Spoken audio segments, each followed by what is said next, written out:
Salut à tous, alors comme promis, je vous fais le petit tuto maquillage pour aujourd'hui pour Halloween. Alors le thème du maquillage que j'ai pris c'est épouvantail. Alors je vous explique tout ça tout de suite en vidéo.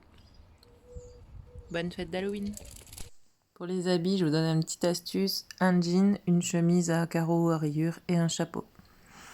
Le maquillage, on va prendre du Grim To noir. Le Grim To il est génial, il colore bien, il tient bien. Et une palette aussi dans le même genre que j'ai trouvé sur internet.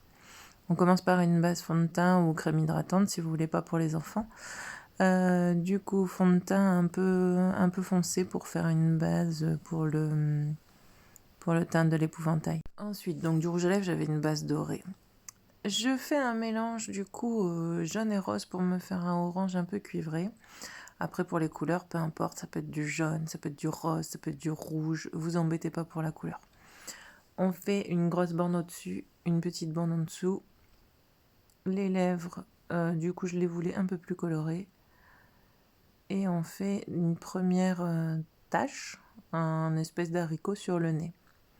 Voilà pour les bases. Maintenant, on va prendre un pinceau plus fin ou un crayon noir pour faire le tour des lèvres.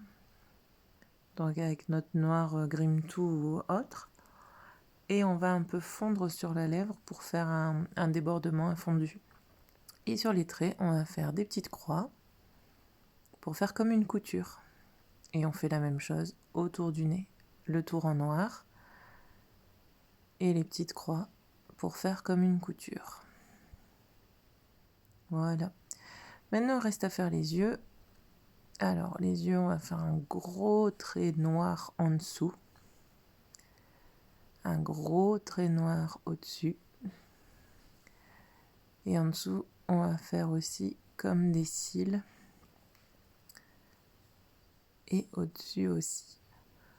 On n'hésite pas à renforcer le noir aussi sur les sourcils. C'est ce qui va finir un petit peu le style costume Halloween. Voilà pour les grandes lignes. Ensuite, on remet un crayon noir pour finir.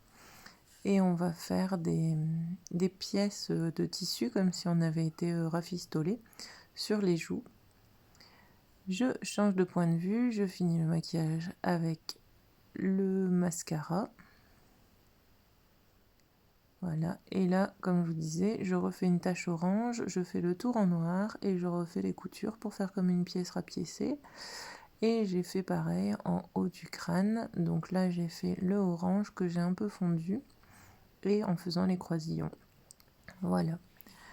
Pour la version sans chapeau, on fait une coiffure toute décoiffée. On peut rajouter des brins de paille et voilà, vous êtes prêts pour faire un Halloween épouvantail.